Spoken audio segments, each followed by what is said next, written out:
Chitam Brahma Sukha Sprishtam. Chitam Brahma Sukha Sprishtam. Naivotisteta Kahichit. Naivotisteta Kahichit. Kamadibya Anavidam. Pashantakali Ka Ilavritiyat. Chittam Rama Sukash Prishta. Naivotis Tetakahichit. Kamadibya Anavidam. Prashanta Kila Vrittiyat. Chitam Rama Sukash Prishta. Naivotis Tetakahichit. Kamadibya Anavidam. Prashanta Kila Vrittiyat. Chitam Rama Sukash Prishta. Naivotis Tetakahichit.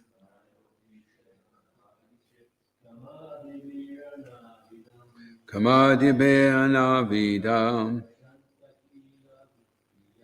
Prashantakila Vrittiyat. Chitam Rama Sukash Prishta. Naivotis Tetakahichit. Kamadibya Anavidam. Prashantakila Vrittiyat.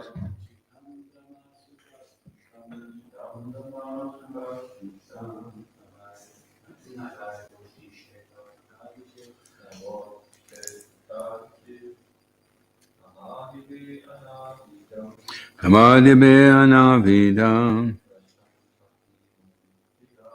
Mantabila Nishinat. Namasmas Prishnam. Navotitesh Takahichit. Kamadibya Anavidam. Santikila Vrittiyat. Prishnam. Navutish Tetakahichit. Kama Adabi. By various lusty desires. Anavidam. Unaffected. Shanta. Calm and peaceful. Akila Vritti. In every respect or in all activities. Yat. That which. Chitam. Consciousness. Brahmasukha Sprishtam. Being situated on the transcendental platform in eternal bliss.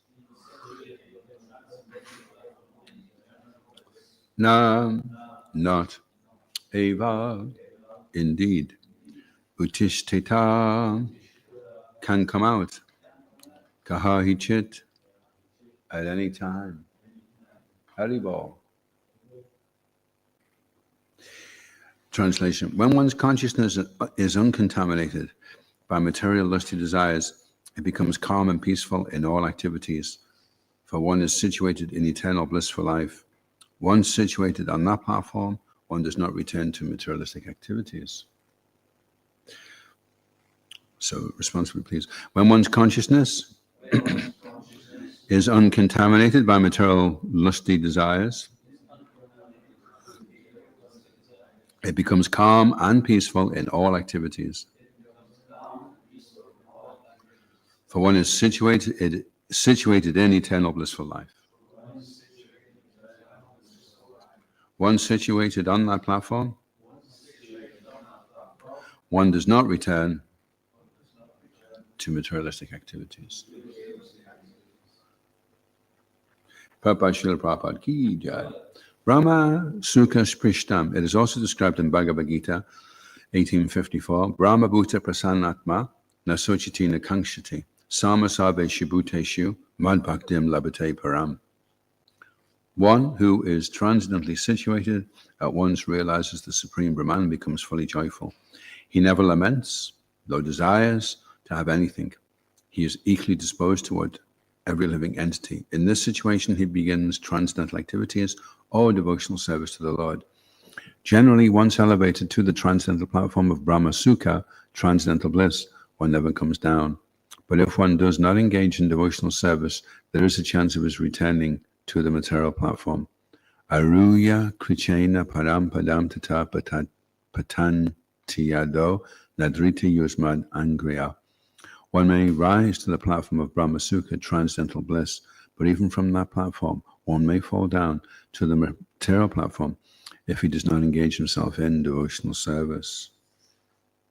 Om Jnana Tamaranda Shagananjana Shalakaya Shaksharan Malitam Jena Tasmai Shri Gurave Namaha Shri Chaitanya Manobhastam Stapitam Yena Bhutale Swayam Rupa Kadamayam Tadati Swapadantikam Jai Shri Krishna Chaitanya Prabhu Nityananda Shri Advaita Gadadha Shrivas Adi Gauda Bhattarinda Hare Krishna Krishna Krishna Hare Hare Hare Rama Rama Rama Hare Hare Vanchikapa Trubhischa Kripatsindubhyevacha Validana Pavanebhyo Vaishnavebhyo Namo Namaha.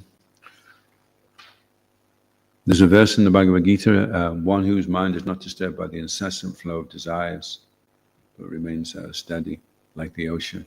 So and Prabhupada says in the purport that the ocean is very deep, and the desires that are entering incessantly are very shallow. And if one's situated deep in the ocean. And Guru Govinda Maharaj in that book, When Good Fortune Arises, he says that devotional service is like an ocean, but if you want to get the pearls, you have to go to the bed of the ocean. You have to go deep into devotional service. Otherwise, you'll just get stuff on the surface of the ocean. A bit of seaweed, maybe the odd dead fish. If you really want to get the nectar, you have to go deep. You have to go deep into your chanting, deep into your prayer, deep into your reading, deep into your service, and then you get the pearls. So what determines how deep one goes is determined by how much knowledge he has. Shiva Raj was listening to his podcast yesterday, and he was saying, a man may be married, but when the wife realizes he doesn't know anything about her, or he's forgotten everything about her, then she thinks he's just interested in my body. He doesn't really want to know me, the person. And he said, so similarly, Krishna is like our husband, and we have to show him that we're not just interested in the externals. We have to learn about Krishna. Otherwise, there'll be no bhav. Bhav only develop once we have knowledge. So we have to have so much knowledge about Krishna. That's why we're reading the Nectar of the Ocean. They're all his qualities. We're supposed to remember those qualities, meditate on them, and realize them. So knowledge precedes bhava. Once you know Krishna, then you love Krishna. If you don't love Krishna, it means you don't know Krishna. Because if you knew who he was, then you would fall in love with him, because he's so wonderful. And we did know that at one time, but we've forgotten. So we're trying to remember Krishna. So the knowledge has to be there. So that's why it's very important. As well as chanting, Vijivada Jivanam, it's the wife and the life of all transcendental knowledge. So if you are chanting purely, then that in itself is sufficient. But for most of us, we're not chanting purely. So therefore, we need the knowledge as well. Till we get to the point where we're chanting Shuddhanam. And then everything is illuminated. Tesham Evanakam Patam. To show them special mercy, I dwelling in their hearts, destroy with the shining lamp of knowledge the darkness born of ignorance. You know the rest of that verse? Tesham Evanakam Patam Aham Agyani Kyam Tamaha. Jnana Deepena Vasvata. Jnana Deepena. Deep is the lamp. Jnana Deepena. So the lamp. Going deeper in the Bhasvata. Bhasvata means it glows with the shining lamp of knowledge. I destroy the darkness born of ignorance. So that's the amazing thing about Krishna consciousness. It's not just learning shlokas and remembering pastimes. It means to become illuminated. Machita savadegani. When your consciousness, chitta, is on mak, is on me. When you're conscious of me, then savadegani, all the difficulties, all the darkness will be dissipated. So how do we chant nicely? So when we're chanting, we call it the Hare Krishna mantra, but it's not the Hare Krishna mantra. What is the Hare Krishna thing that we call the mantra? What is it actually?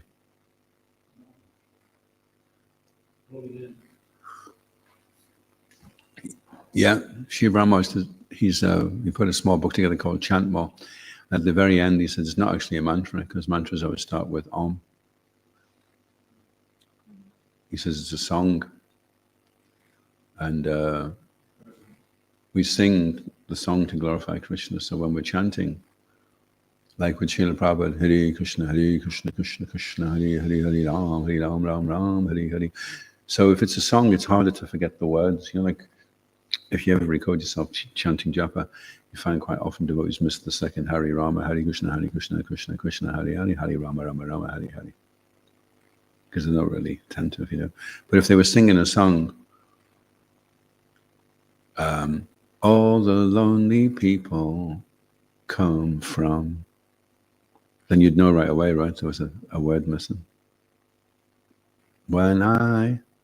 All the lonely people, then you'd know, oh, he's missed out. When I see.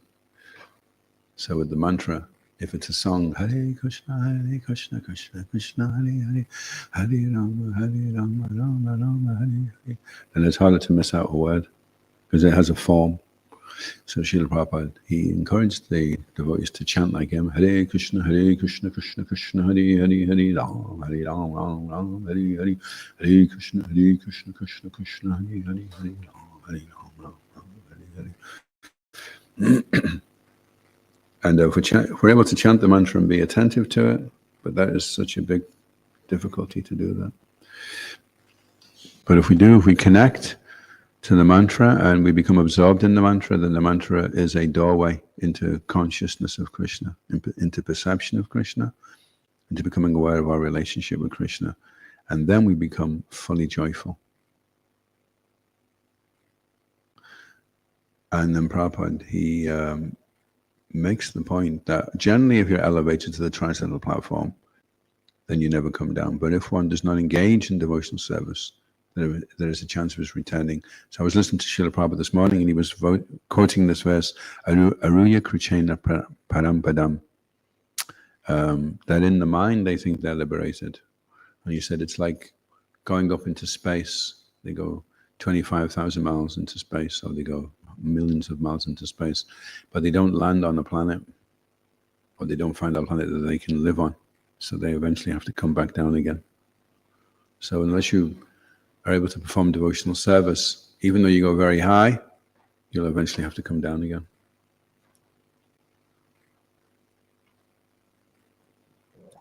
And the devotees asking Srila Prabhupada, but what about the Buddhists, Srila Prabhupada? So the Buddhists, they go into the nirvana, which is when all the elements, before they manifest, they're all merged, the Mahatattva, and that's nirvana. When you're in nirvana, then there's no sense perception of anything. So you close down your existence basically in nirvana. And nirvana is the river in between the spiritual world and the material world. So if you're in nirvana, eventually you'll fall back down into the material world. You can't go from nirvana into Vaikuntha. So you have to render devotional service. I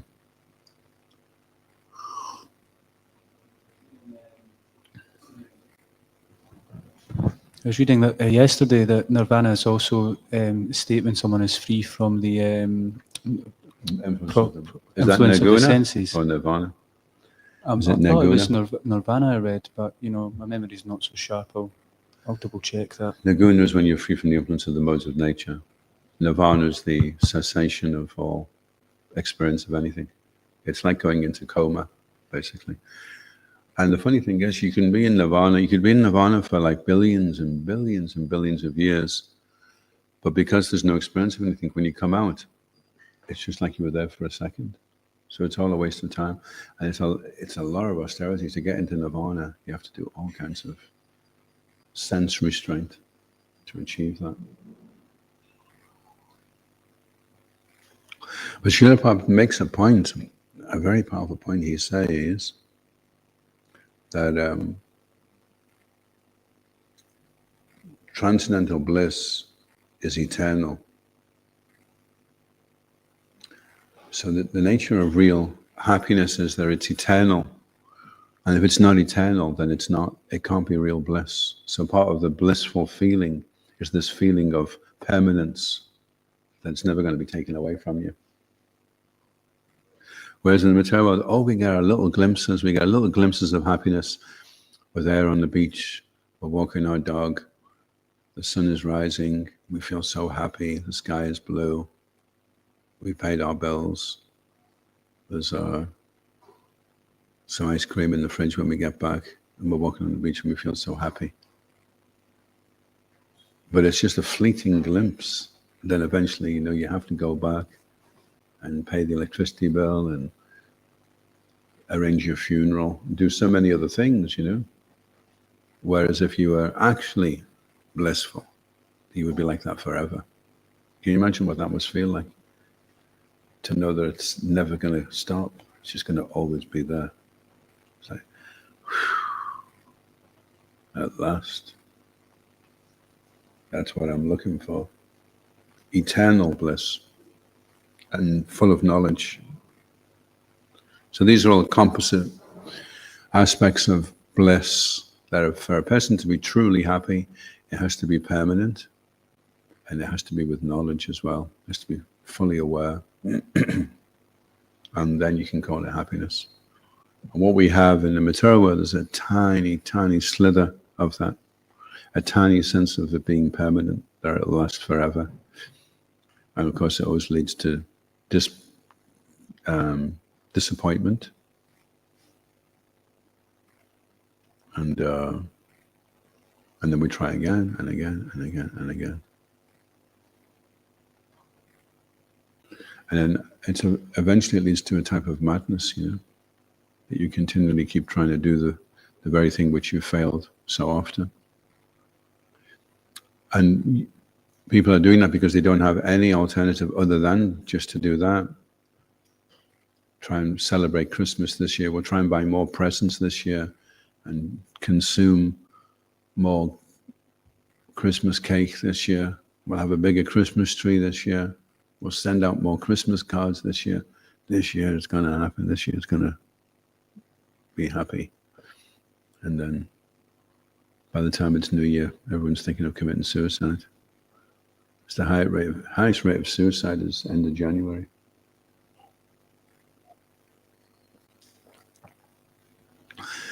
I know because I go around the funeral directors. I ask them.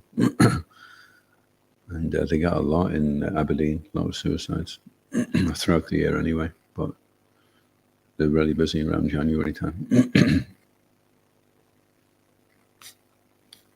So the anticipation and the disappointment is too extreme for some people. They just can't handle the letdown after really building up their hopes.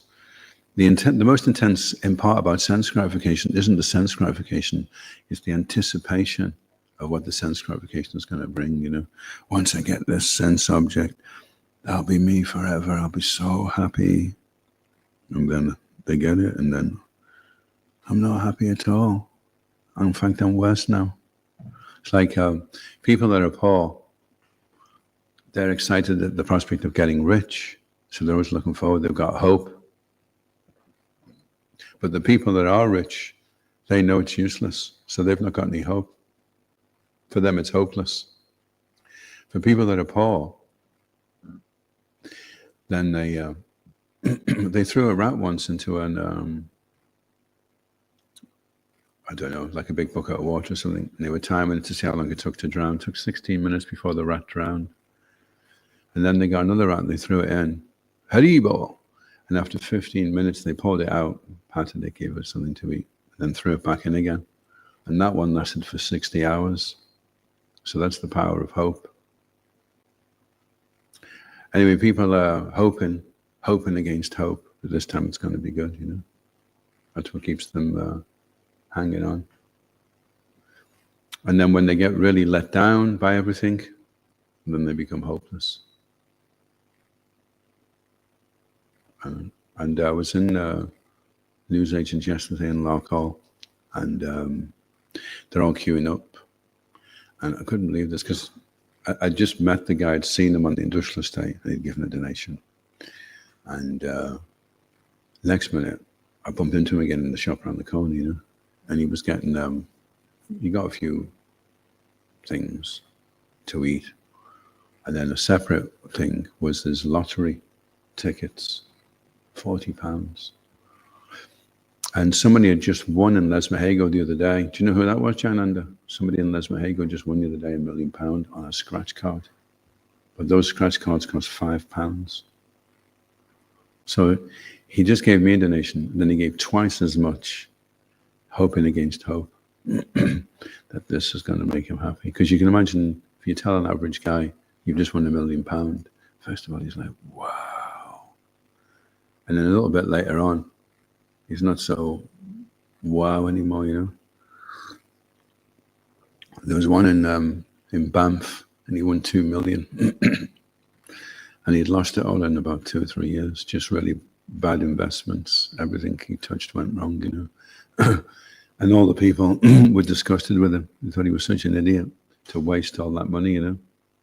And it is a waste of money because if you give the average working class person, you know, the latest Euro lottery winner was £208 million. So imagine getting the guy out of a council house and giving him £208 million.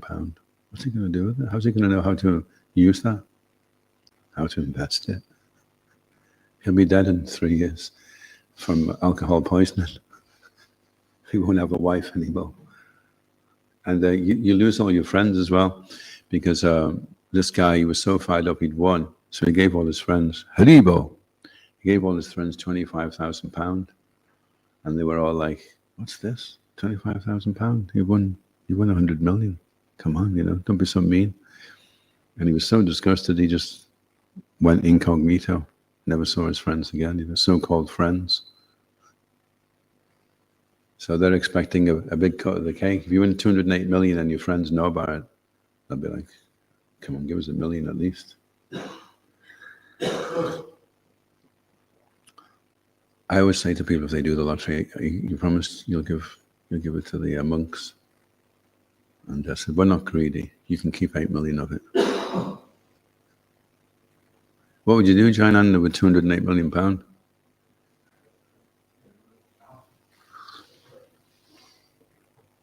It's funny because you'd think, well, I'll just carry on doing devotional service. I'll give it to Krishna, no problem, you know. Maybe keep 50 quid aside for a new pair of trainees, but the rest will go to Krishna.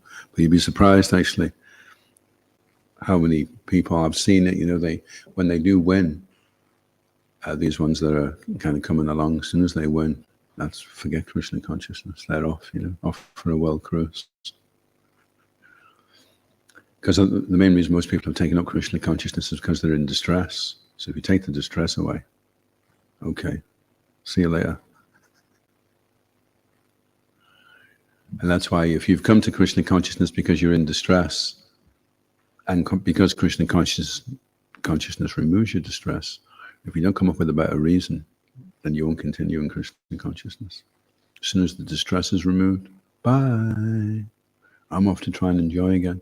But you'll only suffer and be frustrated. Well, I'll check it out. I'll see you soon. If it doesn't work out, I'm going to take my chances with Maya again.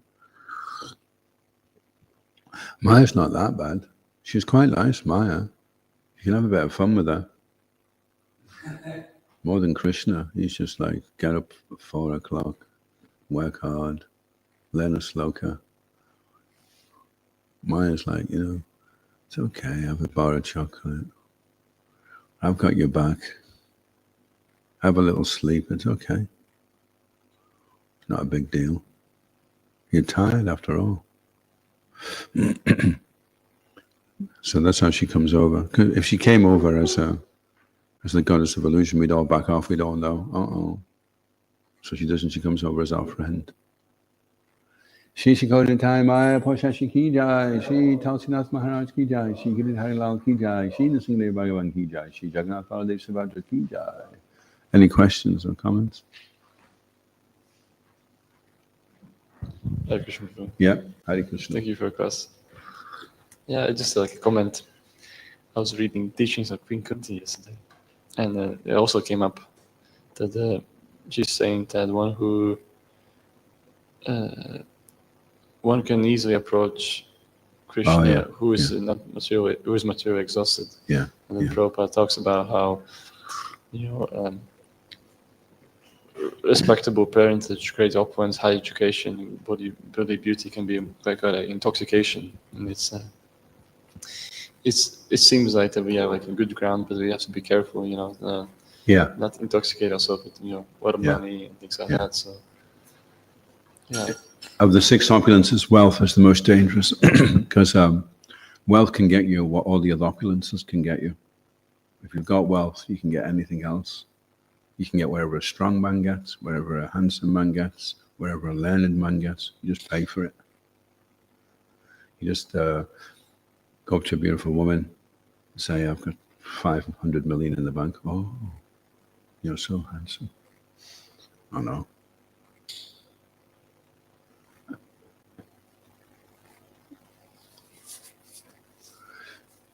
All the superheroes were around each other and they asked the Iron Man, they said, what's your special powers? And he says, I'm rich. And therefore he could buy himself a suit and do everything. So yeah, opulence is the most intoxicating. Of all the six opulences, wealth is the most intoxicating one. So we have to be very, very careful how we deal with wealth. It may come our way. We may do some nice service, get some sukriti, and suddenly a big windfall just lands in our lap. We've got to be very careful how we deal with it,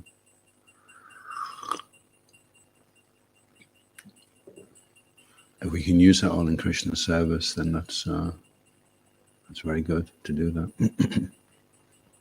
I think if we had a few million here in Scotland, we'd build a purpose-built temple, like the one. There's one in Ekachakra that got built a little while ago. It's absolutely beautiful. It's like all pink and gold. People would be driving in from everywhere to see it, Yes, this Prabhupada also was talking about in book. These are just all zeros. And if you don't put one at the beginning, it's useless. Yeah. So Krishna is that one. Yeah. You put so in everything, engage in Krishna consciousness, and everything makes sense. Yeah.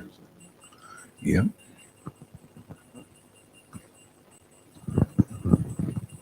Thank you, Prabhu. Enjoyable as always, enlightening, invigorating. If one comes across sums of money, large or whatever, should one just hand over to the temple authorities to do, or hand it over to me.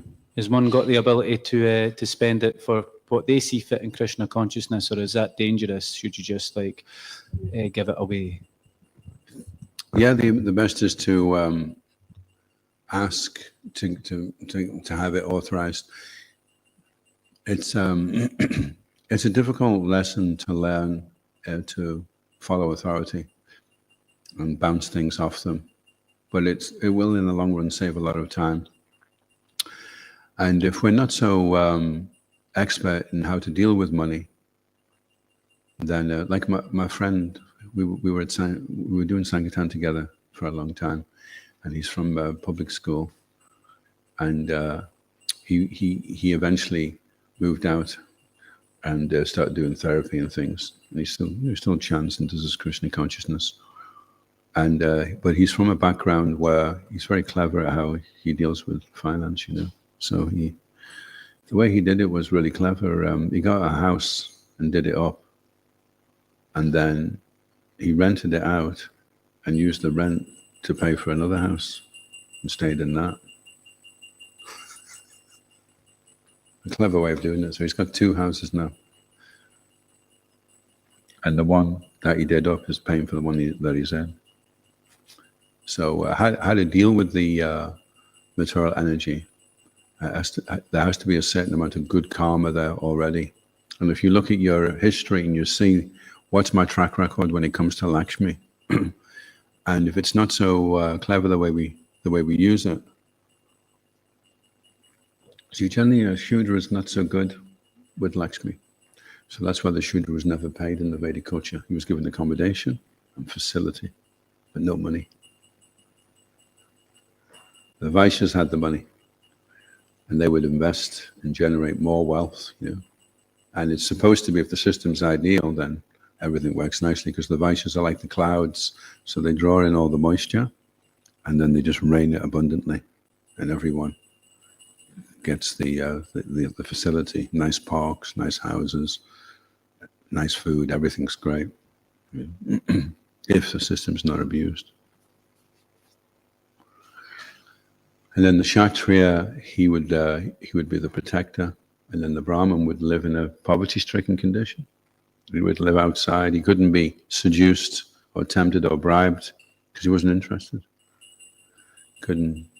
He would just give his objective opinion and guide the Kshatriyas to rule, So that was the ideal system.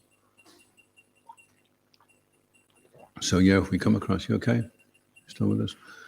If you come across some wealth, then you check with higher authority. What's the best thing to do with this, And that's why we recommend getting initiated as quickly as possible to free us from the false identification of being a proprietor. We're a servant, and the servant is always obedient to his master. Finds a spiritual master. And initially, before taking Diksha, he takes Shiksha from the spiritual master.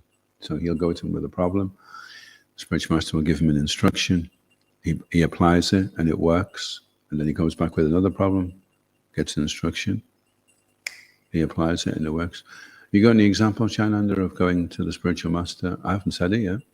Let me say it first. Any examples of approaching the spiritual master with a problem, and he's given you an instruction and it's worked?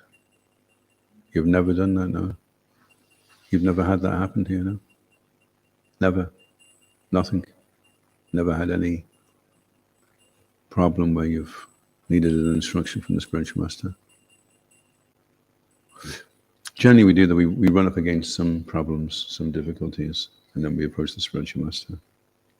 Or what's kind of helped us to form the decision to take him as the spiritual master is before the time running up to us taking shelter of the spiritual master, we've been hearing his classes regularly.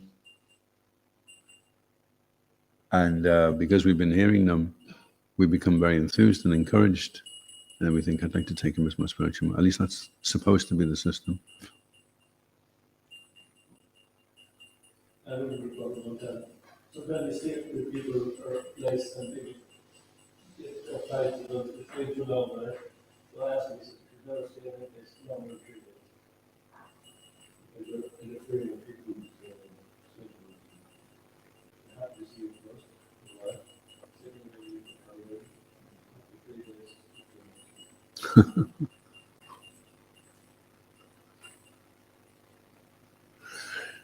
It should culminate anyway that you're the Shiksha Guru, then you trust him and you want to commit, and then you have a very transparent relationship with the spiritual master. You're not pretending in front of him. You're as you are, and you honestly reveal your heart, mind, say, "Oh Guru Maharaj, this anartha has given me so much problems. How can I get free from it?" And then the spiritual master will say something like, Vikriditam, Brajavadabe Edam Cha Vishnu, Shadam Vitam Nishunad, Atavaniyadya, Bhaktam Param Bhagavati, Patilavikama, Hidrogam Ajvapa, Hinoti Acharena Dira. That one who describes or hears with faith the loving affairs of Krishna with the young gopis of Vrindavan will attain pure devotional service, and he will become sober, quickly become sober, and conquer lust, the disease of the heart. But you need the potency of the spiritual master to say that to you, and then you're like, oh, okay. And then because the way it works, it's Guru Tattva. Krishna will inspire the spiritual master within the heart to say something that you need to hear, and then if you hear it submissively and apply it, Krishna empowers. Because of your following the instruction of the spiritual master, he empowers you, and you feel so much shelter and get so much realization, which deepens your faith in the spiritual master. So it's like a kind of mystical process that takes place. Once you give your heart, then Krishna, he gives you nice experiences and realizations to deepen your faith in the spiritual master, so that you get to the point where as soon as you get some facility, immediately you want to bounce it off your spiritual master. Maharaj, I've just won £208 million on the Euro lottery. We shouldn't be gambling. I know, but apart from that, what do I do with it? What would I do with the money? And see what he says,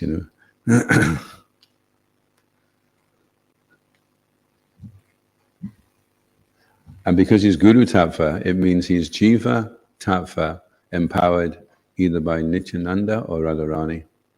So when he speaks, he's being guided from within to say whatever it is. And when you hear it, and you think, okay, I'll apply that, and it works, then you're like, okay, that's my guru, definitely, And that's a very, it's a very nice feeling to feel sheltered, and to know that somebody is already there, they've already stepped over into their relationship with Krishna, they're aware of their swarup with Krishna, and they know who you are, although they may not say anything. Right, one time Srila Prabhupada was giving a class, and he said to the devotee, "You are Krishna's flute in the spiritual world." And so it's like, Prabhupada could see what your swarup was, could see who you were. And the disciples of Prabhupada often said, when Srila Prabhupada looked at them, it was like nobody else had ever looked at them like that before. It was like he could see right through to the soul, see exactly where the person was at. Millions and millions of lifetimes in the material world, Srila Prabhupada can see everything, the whole history, where you are now, and where you're going to be going, Sometimes we see that authorities are not practically holding it, but maybe give some instruction to do this and that, but if you know what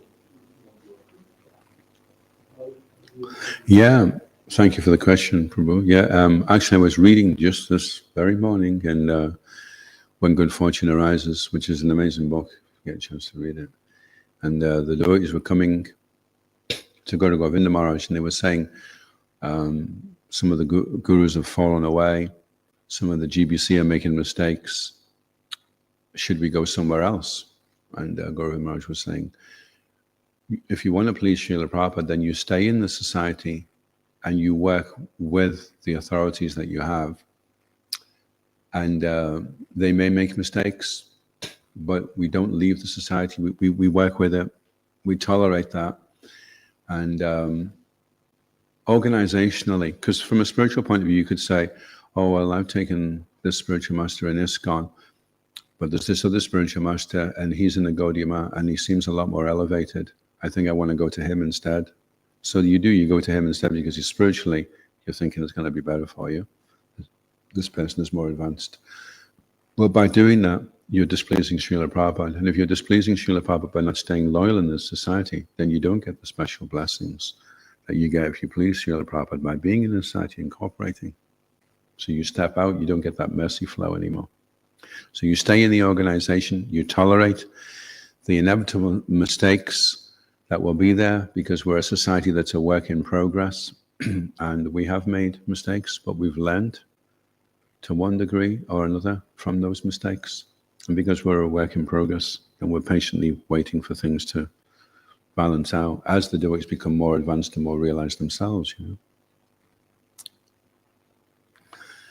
But if we decide to step out of the society because there's some organizational discrepancy, then we don't see the spiritual significance of staying and tolerating that in the society. And having personally been through 2 spiritual masters, and on my 3rd one, I can say that it works. You just try to keep following the line of authority that's there, and you keep trying to do what you think Prabhupada would be pleased with, and then you're sheltered and you're protected, then you can get the special blessings of Srila Prabhupada. I'm not sure of Prabhupada's exact word, but how does that fit in? He said, you see something wrong, you take responsibility. You change it or look at that? Yeah, a lot of the letters that Srila Prabhupada, where he's getting complaints from his disciples about such and such a devotee, Srila Prabhupada will always turn it back around and say, okay, so what will you do about it then? Oh, I don't think the town president is chanting all his rounds. Okay, so how will you help the town president? Maybe he's so busy, he hasn't got time to chant his rounds. So what will you do then? How will you proactively help? He would never side with the devotee and say, oh yeah, that temple president, I always thought he was a bit of a crazy guy. Okay, we need to get rid of him then and bring somebody else in. He would never say that. He would always protect, and especially if a devotee has taken on the difficult service of leadership in ISKCON, he would always be on his side because he's surrendered more. He's trying to do it, which is more than you're doing. So your position is just to try and cooperate, try and help him. And there's even one. I don't think it's a letter, but Srila Prabhupada advises the temple president wasn't chanting his rounds, and so Prabhupada said, well, just put your bead bag on your hand at least and shake it around so people think you're chanting your rounds. Prabhupada was so trying to protect the leaders, He'd make all kinds of concessions for them. And if they had some difficulty, if a sannyasi went away and then came back, Srila Prabhupada would invariably reinstate them and give them the position and the responsibility again, so they didn't become discouraged. And he didn't like devotees broadcasting it if somebody had a problem. Apichat Siddharachara. Okay, he's had a problem, but he wants to continue on, then he's still considered saintly. So that was Prabhupada's mood always. You've got a problem with somebody? Okay, so find a way to get around this. You find a way. Don't try and change everybody else. They say, change yourself and uplift the world. Don't try and change the world to uplift yourself. It's a lot easier to just change yourself than try and change the world. And that we're supposed to be practicing self-realization, not everybody else realization. We're not trying to figure out your realization. We're trying to figure out ours. I'm supposed to be a humble servant. Okay, well, I don't feel like one right now. Okay, well, that's your problem then. It's not his problem. Maybe he does have a problem. Maybe he does slam the door, or he sleeps all the time, or he doesn't clean the toilet after he's used it. Okay, but that doesn't have to be your problem. You can try and encourage him to stay away. You can try and encourage him to clean afterwards, or you do it yourself. Oh, service opportunity. Okay. Sometimes you can see it like that. There's a bit of rubbish on the floor, and then you try and find out who's dropped it, or you just pick it up and put it in the bin. Oh, service opportunity. So just try and see everything like that, a service opportunity. And then you'll go forward. You'll go back to Godhead. If the other person doesn't, well, that's his problem, Don't let his problem become your problem. In nonviolent communication, if someone slams the door, you could say, "You idiot! Srila Prabhupada said when you slam the door, it breaks his heart. Are you stupid?" Or you can do nonviolent communication where you say, "Prabhu, when you slam the door like that, my heart feels like a piece of glass and it shatters into 1,000 pieces. And it takes me 15 minutes to calm down and read the book I'm trying to read. And I become so frustrated. And I feel like bursting into tears. Do you think you could?" And then the other person's like, because you're not attacking him, his defenses are not. So he's like, "Oh, I didn't realize that was what it did to him. I'm so sorry." Okay. That's non-violent communication. Prabhu, when I see you falling asleep, it breaks my heart. And I feel like bursting into tears rather than, "Why are you sleeping?" And the person defends immediately. Then you won't get through. it becomes counterproductive. ISKCON Guru Vindaki, Srila Prabhupada ki, Gaura Premanandi. Gaura Bhakta Vindaki Jai.